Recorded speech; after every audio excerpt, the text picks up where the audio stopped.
Harrisburg Stampede. Justin Coble with I gotta change the freaking. Oh, there it is. Basically, they were It's playing Major Major League with a real game. Yeah. Oh shit! There's the Hattie. All right, and the sound of the organ means we are back for the second half of the show. It's gonna be fun. Well, before we get into this, you were telling me off the air that Penn State got eliminated in the Frozen Four. Yeah, their first time there in school, and in program history. And that started as an intramural program, didn't it? It didn't start as a full-fledged. Okay. That started like 15 years ago, I think it was. It says a lot about you go from 15 years, to as a club to go into the Frozen Four, the top four, and the top four hockey college teams in the country. Yeah, that's a big feat. Obviously, we're not getting into that topic just yet, but do you think it's possible they might become a college hockey powerhouse? At some point, the way they've been playing, they find ways to win. And you find ways to win, and it's hard to defend. And I asked this for a reason. So last week I was over at my grandfather's getting a haircut. And he was telling me that there were two guys in the shop earlier in the week who had an actual argument about Penn State basketball.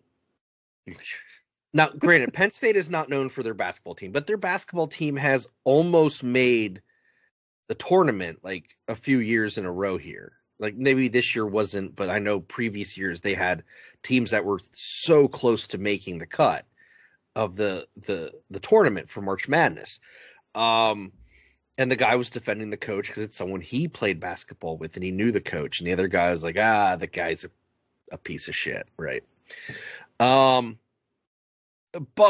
like with any sports program, you have to have success to bring in talent. And it says a lot about Penn State's hockey team that they've made it to the Frozen Four. That means more eyes are looking at them. That means more potential student athletes are looking at them. And that could be a destination for young student athletes. And not that they're known for their baseball program, but one of the reasons Roy Halladay's son chose Penn State for baseball was because of the education on top of the ability to play the sport. And I think that's one of the things Penn State has going for them with student athletes is the quality of the education you're going to get on top of that ability to play whatever sport it is that you love. Where, like some schools, they're strictly sports schools, and like these kids are getting they're going to like Brady Bunch 101 at like 8 a.m. on a Monday morning. Whereas like the kids who go to Penn State, they're going there for an education as well as being able to have a chance to succeed in collegiate sports. So that's why I asked that question. Like, do you think this is the start of them becoming a powerhouse? In time, it's spent all this time building the program. The program's only going to go further. It's not going to be where it's like a one and done run. It's going to be there. It's going to be it's going to be growing. They already have a Big Ten title, if I remember correctly. So it's, so they're building. Just one of those building upon. Yeah. Yeah. So it's, I feel it's going to turn into a big success eventually. It's, when? That's a good question, because you got to get the right talent together to make that run the right chemistry. Seems like they've gotten pretty close. Seems like they've gotten pretty close. But the thing is, though, how many players are they losing next year because of because of people of graduation? So who knows? So all right, let the violence begin. Wait a minute, you want me to get my helmet on because it's going to be ugly. Now, this is over a month old. This news, and it really wasn't something. It wasn't so much that it's something we didn't feel was worth talking about. It just during those those periods, it wasn't something we felt like talking about. But apparently Pete Rose's family back in January, the news just came out in March. They put a request in to MLB's beloved commissioner, Rob Manfred, who might be a bigger sack of crap than Gary Bettman. I'm sorry, just made myself laugh. That's rough there. That's rough. To consider removing him from baseball's ineligible list now that he is deceased. Can that be done? I mean, it can be done. The commissioner of baseball has the ability to do that. This is one of those topics where no one's going to be happy. No. And there are people, and I understand your point. He's the greatest. He's the all-time hits leader. Who, again, generational talent. Will we ever see someone break that record? We don't know. The game isn't played the same way as it was in the 60s and 70s when he set the record. Completely different.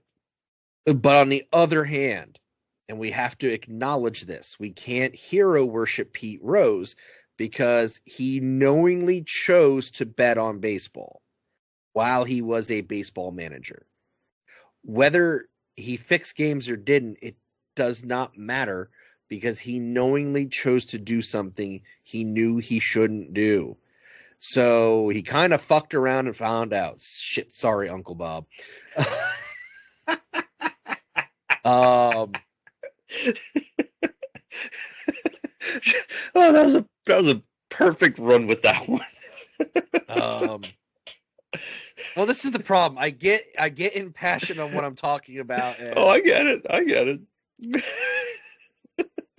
It's like I'm not going to talk about what the topic was, but it's like sophomore year history class. We had a debate on an issue, and I called the person I was debating a dumb redneck because I was tired of arguing with them about the same thing and them not understanding the other viewpoint. So I can hear Nita right now. Why did you call him a dumb redneck? Yes, I would do it again. Oh, that's great. Oh, sorry. That's great. Debate club, not my thing. Cutting promos, hell yes. Oh, come on. Debate club would be fun. Anyway. So he did these things knowingly. And then he never acted like he was sorry. He never said he made a mistake. He just continued to play the victim. Well, you can't play the victim when you chose to do the thing you're not supposed to do. Now, do you think if he did those things like apologize and if he showed humility, I think that would have went a long way, yeah. I was going to say, did you think that would have changed the direction of him going to the Hall of Fame rather than no? I think if he had owned up to his mistake, if he had admitted that he made a mistake, he did something he shouldn't have done, he probably would have been reinstated and the lifetime ban would have been removed probably 30 years ago, 20 years ago. But he doubled down and he continued to play the victim like, I didn't know I was doing that or I didn't do it. And then it comes out, oh yeah, you actually did do it. And then here's where my turning point was with Pete Rose. And I'm going to be very honest.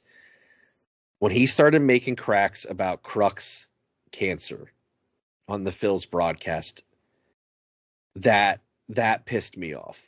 John Kruk is a real man who went through testicular cancer at the prime of his playing years and played another season afterwards. That's a tough son of a bitch. And for your pompous ass to make jokes about it, I don't care if it's 30 years after the fact. For your pompous ass to make a joke about it, get the hell off the TV. I don't want to see you at a Phil's game ever again. And he was never invited back, and he passed away. I mean, how Kruk was. I mean, every time Kruk's on TV, I like, yes, this is gonna be a great broadcast. And to his credit, John didn't say anything because John is a respectful dude, and he was letting the elder statesman of Phillies baseball have the floor. But you could even tell if you go back and watch it, like even Mike Schmidt he wasn't cool with it. I don't think who would have been. And it just goes back to Pete Rose was an arrogant, full of himself person who never owned up to what he did. And I'm sorry. Maybe you don't belong in the Hall of Fame. Yeah, you played baseball at an elite level. Okay? But you did some shit you shouldn't have done. And then you didn't acknowledge it. Like even a thimble full of humility would have taken you a long way. Yeah, but that's the type of player that when you have that type of mentality of I'm the victim, so no, I'm not gonna. It's yeah. I've seen that plenty of times with different things of those types of natures. Like look at the whole steroid issues, right? And why those players are banned from being to the Hall of Fame. And I'm going to make another comment here, and whether it's a two-person thing, but if Pete Rose did anything with an underage girl, which was something a woman accused him of, that's one accusation too many. Just like I said about Deshaun Watson how many episodes ago, one accusation is one too many. Yeah. So I'm just saying you can fanboys want it as much as you want over him as a baseball player. Him as a person is the reason why he's probably never going to be allowed back in baseball. Yeah, and 100%. Because, I mean, when you have, well, look at all the players who aren't in the Hall of Fame that would have been if they didn't do, let's say, steroids. Look at all those. And they're done. They're never going to see the Hall of Fame. So what's the difference with this? You gambled on your sport as a manager. Which, like you said, did he fix games? We'll never know. He could have, and we just never knew it. And to me, yeah, that should be something that is considered to be, no, you're not going to the Hall of Fame. Look what you did. How many teams could have lost games that could have been made them into the playoffs? Right. If you fixed them, and again, nobody knows that.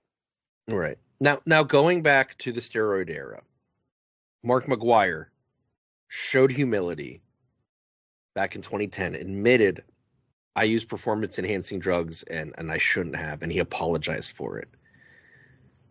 That shows a lot about the character of Mark McGwire as a person. That he admitted his fault, said, yeah, I did this, I shouldn't have. He'll probably never see the Hall of Fame, but to me, that makes his case to be in the Hall of Fame a lot greater because he admitted he did something he shouldn't have done. He owned it like a real man should.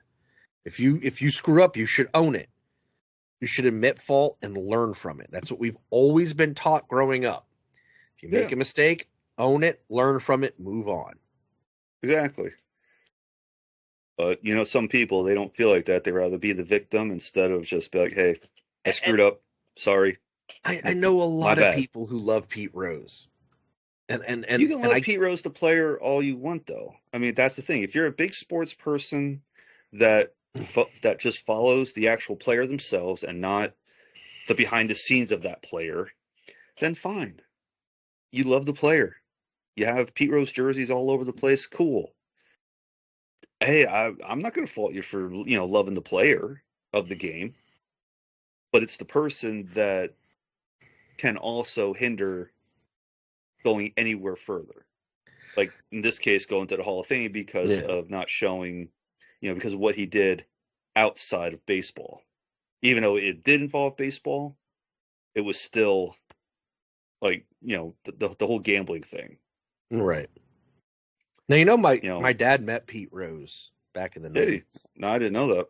At a golf tournament. There's a picture of my dad in my grandfather's barbershop with him and his golf buddies and Pete Rose. And there's also one of him and his golf buddies with Tug McGraw. Has nothing but great things to say about Tug McGraw. Had nothing but bad things to say about Pete Rose. Oh, jeez. But he's also one of the biggest proponents that Pete should be in the game. So, but he has seen Pete Rose the person and is like, yeah, he's an asshole. Not that it's hard for my dad to call someone an asshole, but no. But yeah, I mean, when it's one thing to be a player of the game and do what he did. I mean, he did great things for the game. Yeah. Itself as a player. But again, to do behind the scenes to be that person is a completely different story. Could you imagine? This just came to me. Could you imagine shoes on the other foot, right? It was Cal Ripken that did this. You want to talk about hero worship? Yeah, Ripken, yeah. There'd be some very upset people on the Mid-Atlantic region of baseball fans. Dude, not just that. I mean, think about all the other names. Nolan Ryan. Yeah, I'm sticker Nolan Ryan on my laptop, as you've seen. I mean, just thinking of other names that, what if that shoe was on the other foot with that? I mean, what that would have done to the game. Now, for the record, we all pretty much know Jeter's out of the game issues. I mean, I don't want to outright say it on the show, but if you Google Derek Jeter and you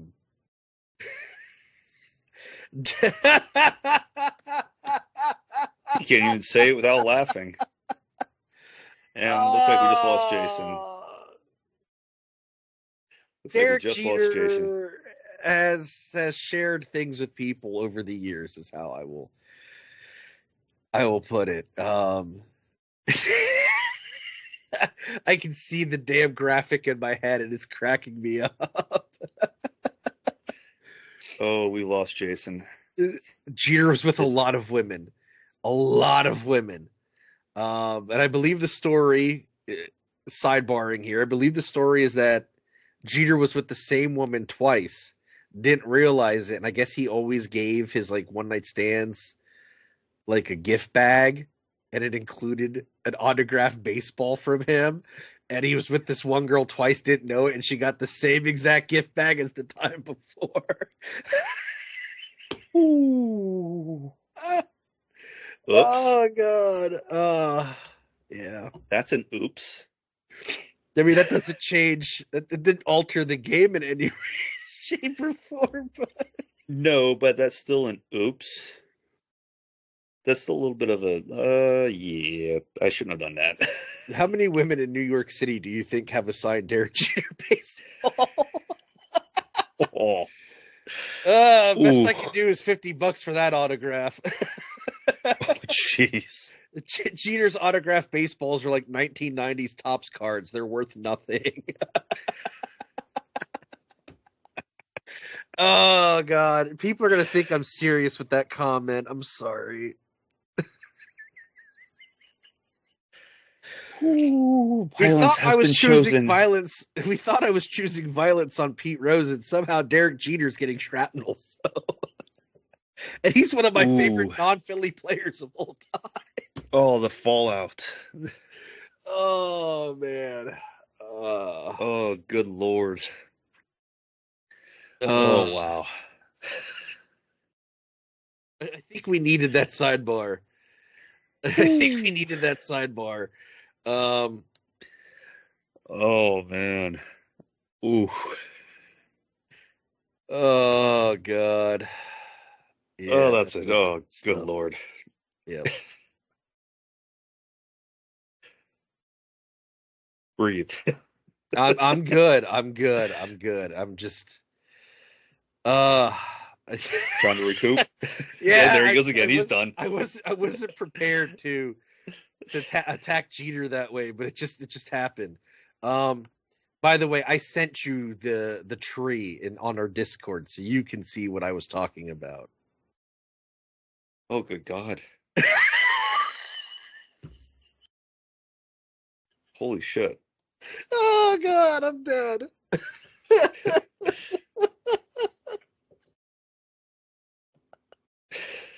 Oh man.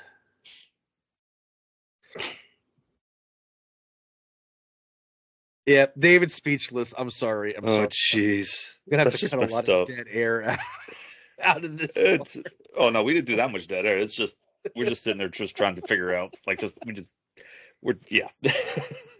All I'm gonna say is I actually think my theory is that it was Mariah who shared with him. Is how I Mm, word it for the purposes of our show. Raya shared with him. Okay. Well, sharing is caring, and Hey, there you would go. like to share. Oh, All right. Jason is done. I He's think gone. I'm good. I think I'm good on this topic. I got nothing else to. I'm good. I can't recover. Pete Rose, great baseball player, scumbag person. That's why he's probably not getting reinstated. There you go. Next time, show humility. Say you're sorry. Oh, learn from your mistakes. Own your mistakes. Well, Don't play the too victim. late now for Okay. that. Well, yes, it's too late now. He's 6 feet under. Or if he was cremated, he's spread somewhere. Going back to Derek Jeter, sadly. Okay. Whew. The cat. God, this. All right. Great Oh, here we docu-series are. on ESPN Plus, by the way. What's that?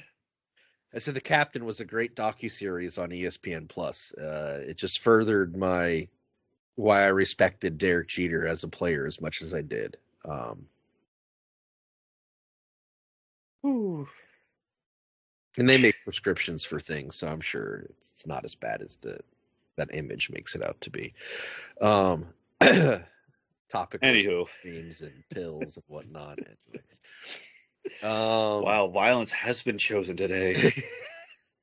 I think we needed it. I think we needed this topic because it made us laugh. I think we need that more than anything most days. All right. You can check out Friends of the Show, the Rural Blaze Banter podcast, and the Other Ship wherever you get your podcasts. Dave from the Rural Blaze Banter podcast is the commissioner of our fantasy baseball league. So if you listen to them, drop him a line and give him a hard time about how he was first to pick. I was just gonna say he became first overall somehow. Oh God. Well, thank you for joining us for this 103rd episode of the None Other Sports Podcast.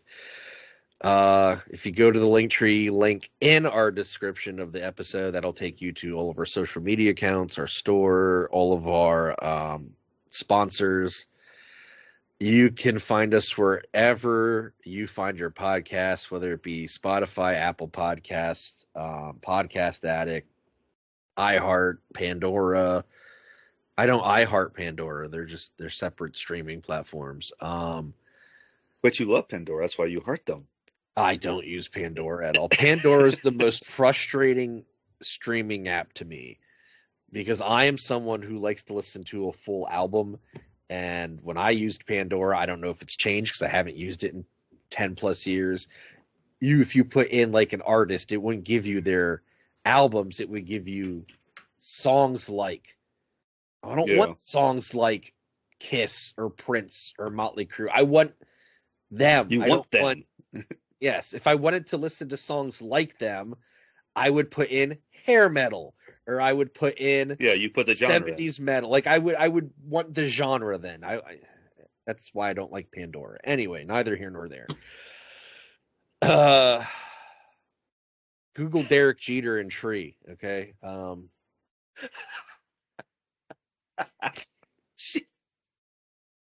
sharing that in the group at some point today. Oh, good Lord. All right. Well, my name's Jason. I'm David. We'll talk with you next time. On Skype for the last time. Oh, good morning.